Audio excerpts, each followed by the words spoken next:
I should have known something was off when Melissa offered to help me on my very first day. Not because kindness is suspicious, but because of the way she did it.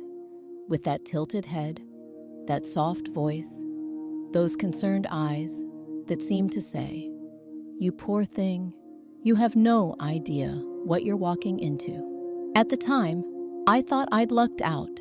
I thought I'd found my work best friend, my mentor, my guardian angel in the cutthroat world of digital marketing.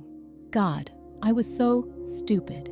My name is Amber, and 6 months ago, I landed what I thought was my dream job at Catalyst Media, a mid-sized agency in downtown Seattle. I was 26, fresh off a freelance career that had been equal parts exhilarating and exhausting, and I was ready for stability. The job was a junior marketing strategist position, but the salary was decent. The office had exposed brick and those trendy standing desks. And my interview had gone so well that I'd walked out feeling like I was finally on the right path. My boyfriend, Ryan, had taken me out for sushi that night to celebrate. He'd squeezed my hand across the table and told me how proud he was.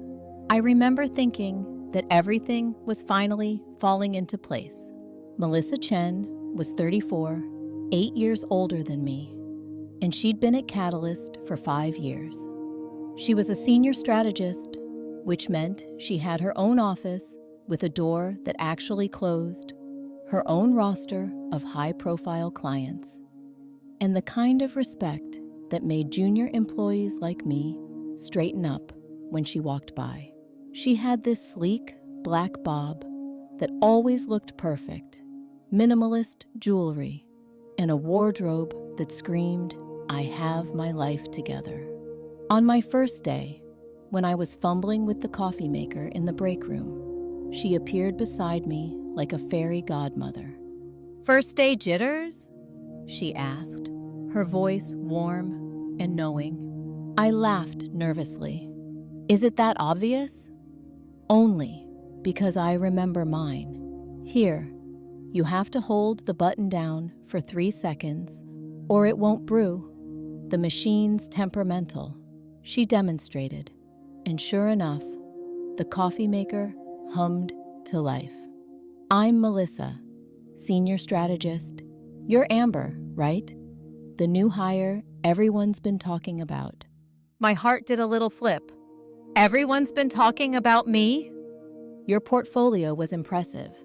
David showed it around after your interview. We don't usually hire people straight from freelance, so you must have really blown them away." She smiled, and it felt genuine. "If you need anything, and I mean anything, my door is always open. This place can be a lot to navigate when you're new." I thanked her profusely, and over the next few weeks, Melissa became exactly what she'd promised: my guide, my advocate, my work mom. She'd swing by my desk with coffee, invite me to lunch, give me tips on how to handle our notoriously picky creative director, Marcus. When I was assigned my first solo client project, she spent an hour walking me through the presentation format. When I accidentally sent an email to the wrong thread, she smoothed it over before anyone else noticed. She even introduced me to her friends at the company, 2 women from accounts named Jessica and Priya, who seemed nice enough, though I noticed they always deferred to Melissa, laughing at her jokes just a beat too eagerly. Ryan liked hearing about her. "You're lucky you have someone looking out for you," he'd say, while we cooked dinner in his tiny apartment. "Corporate politics can be brutal. At least you have an ally." And I did feel lucky. For the first 2 months, I felt like I was thriving. My projects were going well. My boss, David, seemed pleased with my work. And I was slowly building relationships with the rest of the team. Sure, there were small, weird moments, like when I couldn't find the notes from a client meeting and had to reconstruct them from memory, or when a coworker named Brian gave me a strange look in the hallway and muttered something about keeping work and personal separate. But I chalked it up to adjusting to office culture. I was new. I was still learning the rhythms. It was around month 3 that things started to shift, so subtly at first that I couldn't pinpoint when it began. I noticed that people's responses to my emails were getting shorter, more clipped. When I'd walk into the break room, conversations would pause just for a second before resuming. Jessica and Priya stopped inviting me to their Friday happy hours, even though Melissa would always mention them in passing, saying things like, "Oh, we missed you last night. You should come next time." But next time never came with an actual invitation. My boyfriend started acting differently too. Ryan had always been attentive, the kind of guy who'd text me random, thinking of you messages in the middle of the day. But suddenly, those texts stopped. He'd take hours to respond. When I'd ask about his day, he'd give me one-word answers. When I pressed him about what was wrong, he'd sigh and say he was just stressed about work. But there was something in his eyes, something guarded, something that made my stomach twist. "Are we okay?" I asked him one night, my voice smaller than I wanted it to be. "Yeah, of course," he said. But he didn't look at me when he said it. The first major incident happened during a team meeting in early November. I'd been working on a campaign for a local tech startup, and I'd spent weeks refining the strategy. I was excited to present it, but when I opened my laptop to pull up the slides, they weren't there. I clicked through folders frantically, my palms starting to sweat as the conference room went silent. "Technical difficulties?" David asked, his tone patient but edged with impatience. I had the presentation saved here. I know I did. I worked on it last night." My voice was shaking. I could feel everyone's eyes on me. Melissa leaned forward from across the table. "Did you check your cloud drive? Sometimes files don't sync properly." I checked. Nothing. My heart was pounding so hard, I thought everyone could hear it. "I don't understand. It was here." David glanced at his watch. "Why don't you email it to yourself and we'll reconvene after lunch? In the meantime, let's move on to Marcus's update." I sat there, humiliated, while the meeting continued around me. Afterward, I practically ran back to my desk and tore through my files. The presentation was gone, completely gone. I even checked my trash folder, my downloads, everything. It was like it had never existed. Melissa appeared at my desk an hour later, her expression sympathetic. "Hey, you okay?" "No, I don't know what happened. I saved that presentation. I know I did." These things happen. Technology is unpredictable.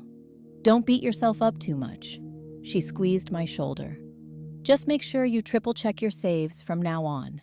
David's understanding, but he doesn't like surprises.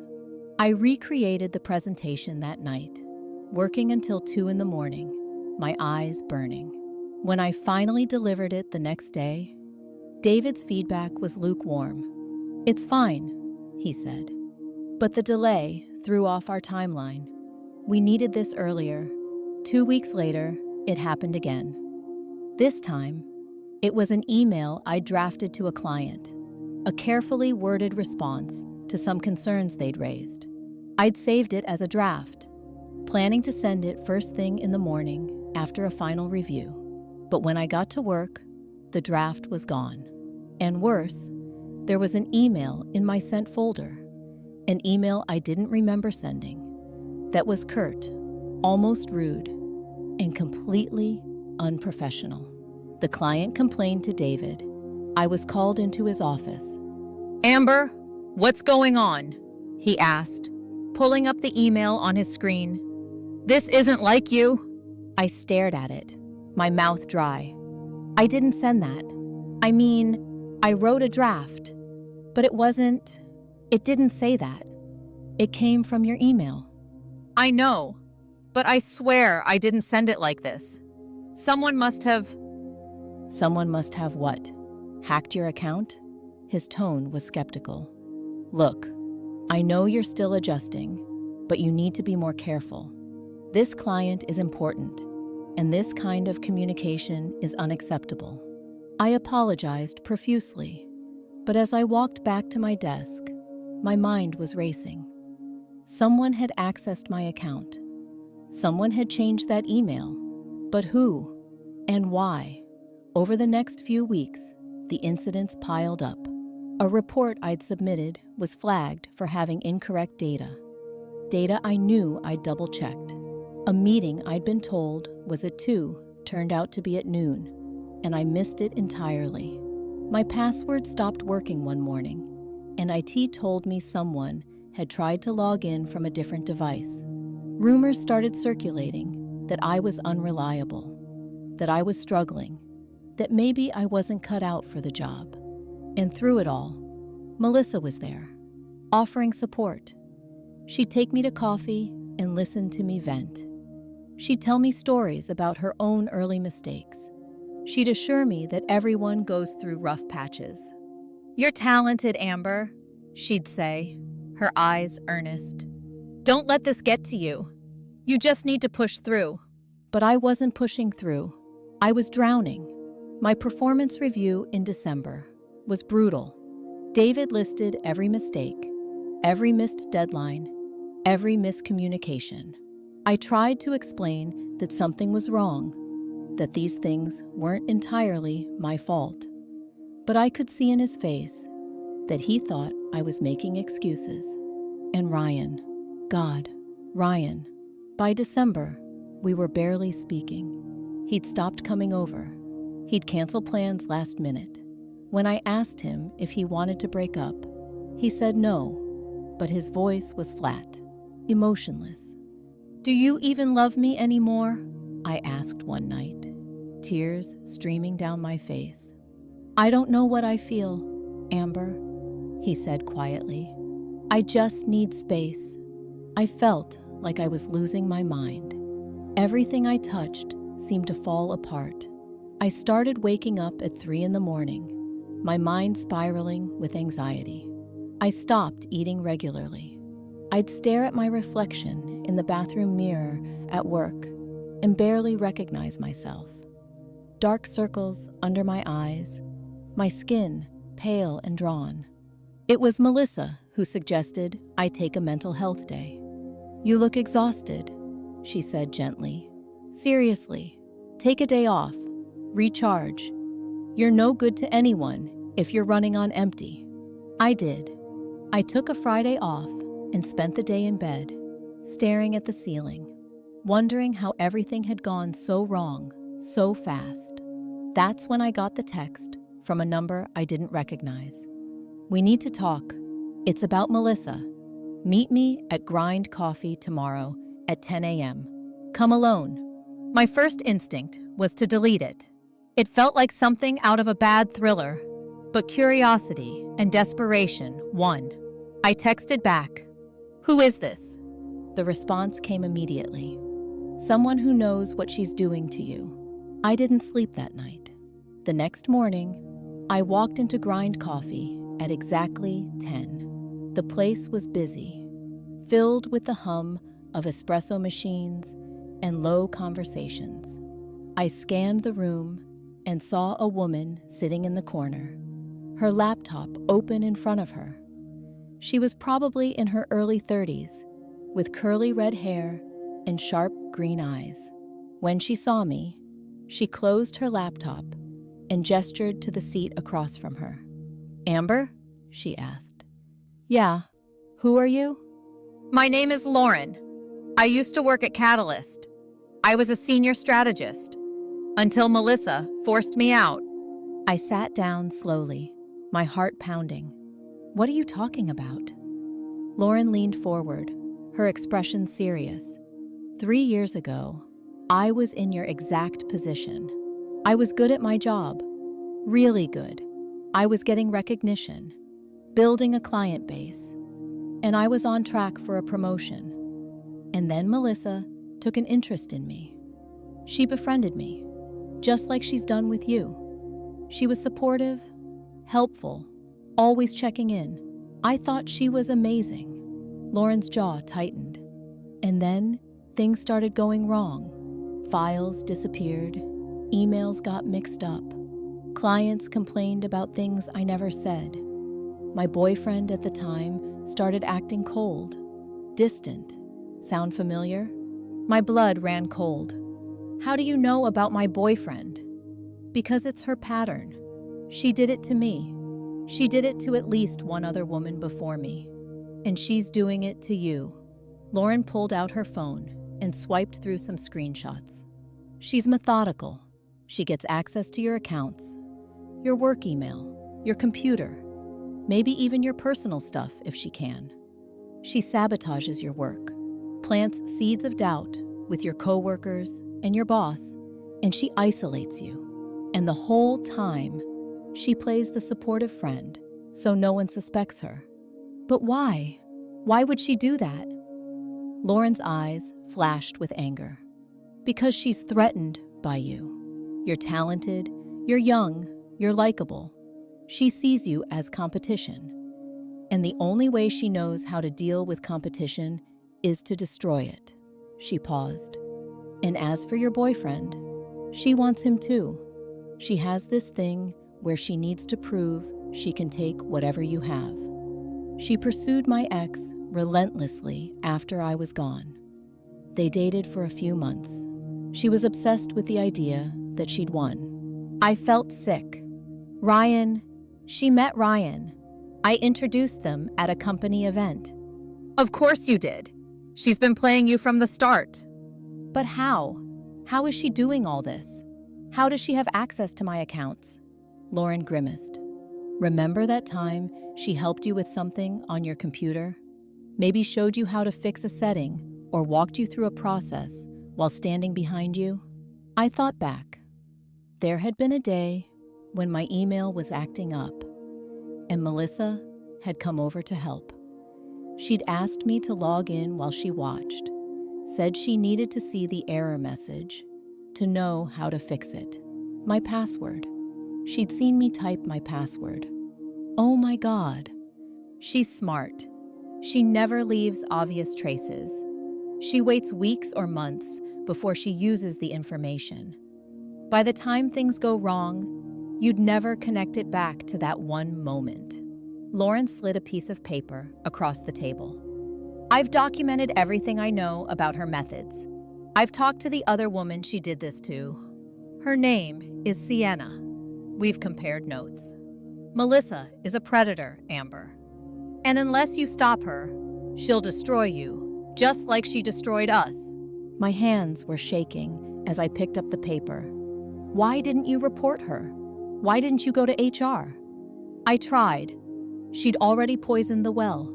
Everyone thought I was the problem, that I was paranoid, dramatic, incompetent. She made sure of that. By the time I realized what was happening, my reputation was already ruined. I left before I got fired. Lauren's voice hardened. But you still have a chance. You can expose her. You just need proof. How? Catch her in the act. Set a trap. Make her think you're vulnerable, that you're about to break, and watch what she does. Document everything. Save every email, every message, every interaction. And when you have enough evidence, go to HR with all of it at once. Don't give her a chance to spin it. I left that coffee shop with my head spinning. Everything Lauren had said clicked into place like puzzle pieces I'd been too blind to see. The password incident. The way Melissa always knew exactly when I was struggling. The way she'd encouraged me to take a mental health day, conveniently giving her more time to work her sabotage. The way she'd been so interested in Ryan, asking me about him, complimenting him when they met. I spent the rest of the weekend planning. I changed all my passwords, starting with my work email. I enabled two-factor authentication on everything. I started keeping detailed notes of every interaction, every conversation, every strange occurrence.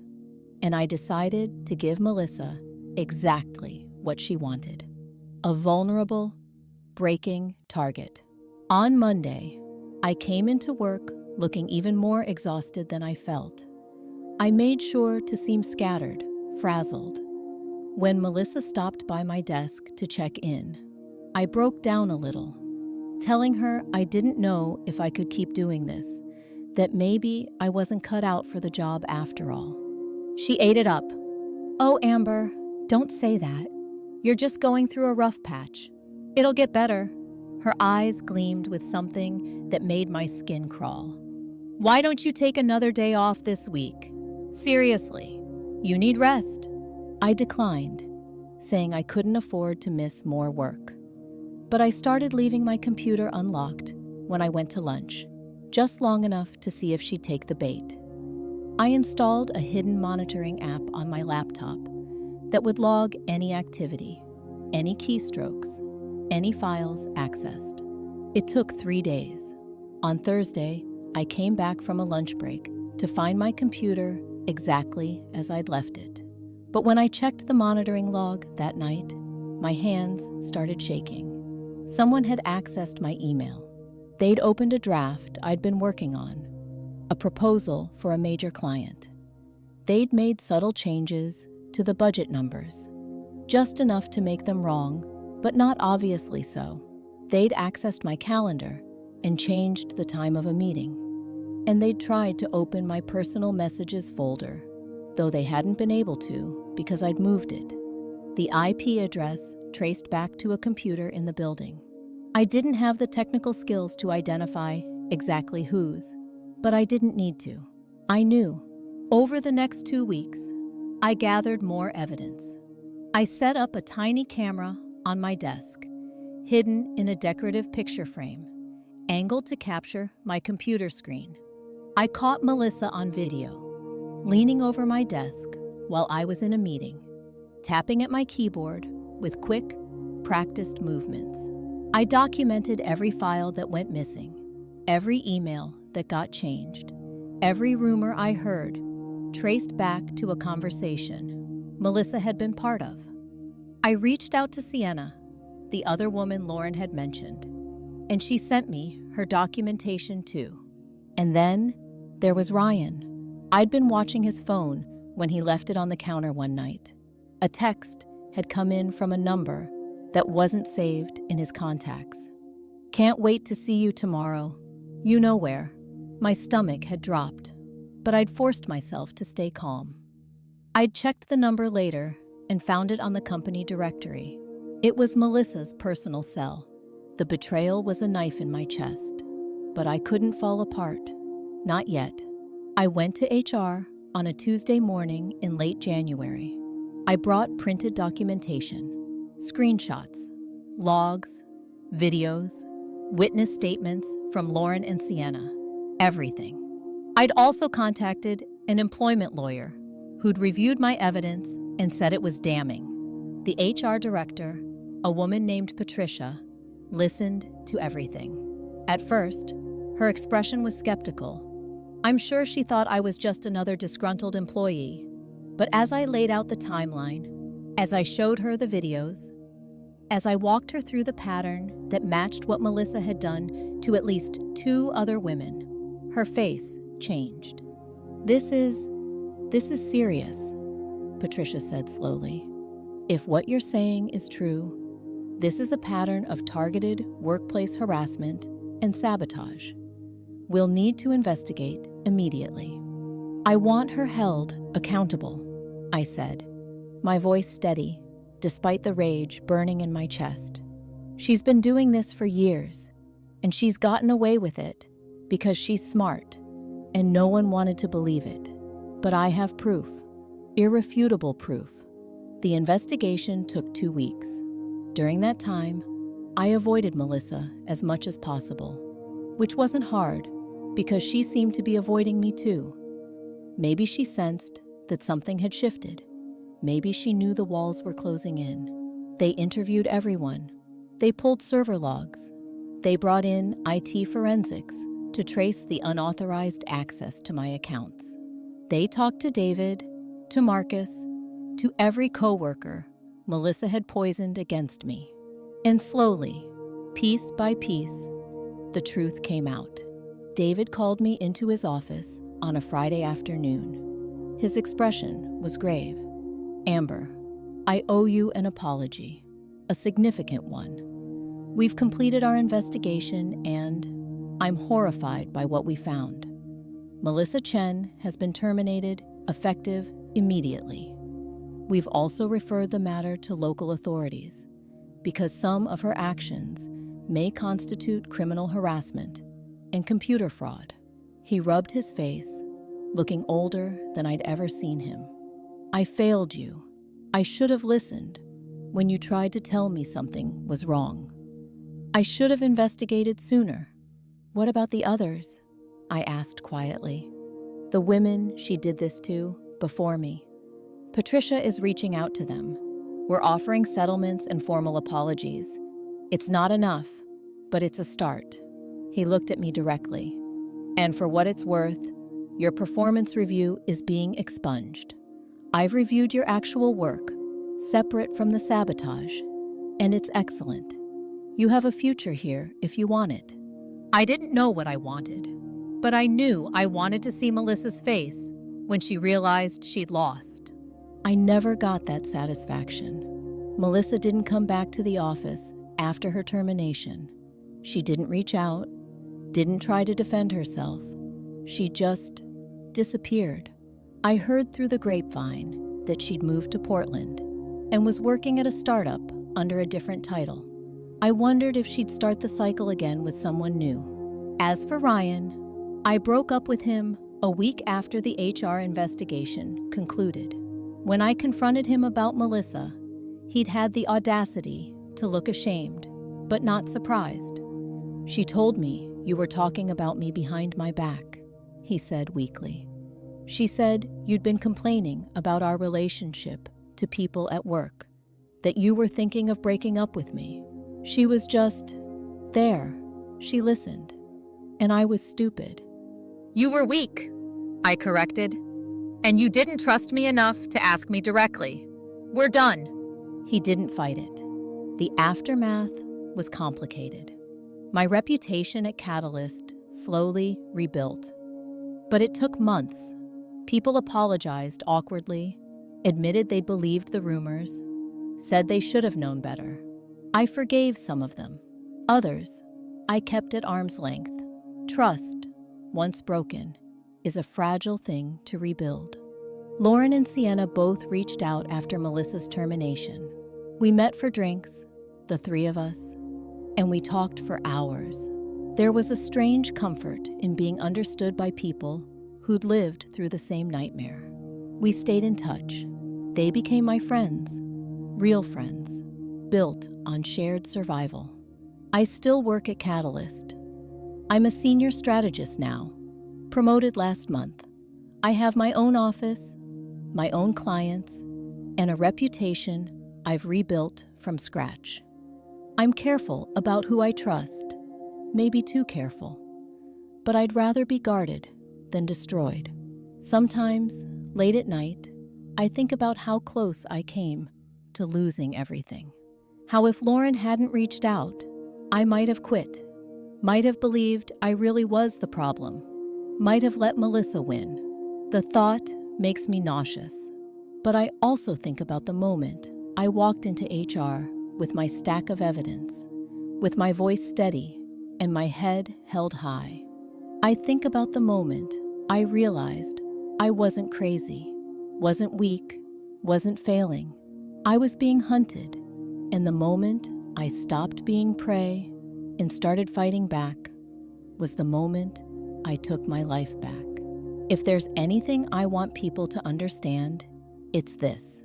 Workplace manipulation and psychological sabotage are real. They're insidious. They're designed to make you doubt yourself, to isolate you, to make you look unstable, while your abuser looks like a saint. And if you're experiencing it, you're not imagining it. Trust your gut. Document everything. Find allies. And fight back. Because people like Melissa, they count on your silence. They count on your self-doubt. Don't give them that power. My biggest mistake wasn't trusting the wrong person. It was taking so long to trust myself. But I got there eventually. And I'm still standing. That's what matters. I'm still here, and she's not. That's my victory. That's my revenge. Living well, succeeding despite her best efforts to destroy me, and making damn sure she could never do it to anyone else at my company. I'm not a victim. I'm a survivor, and I'm never going to forget the difference.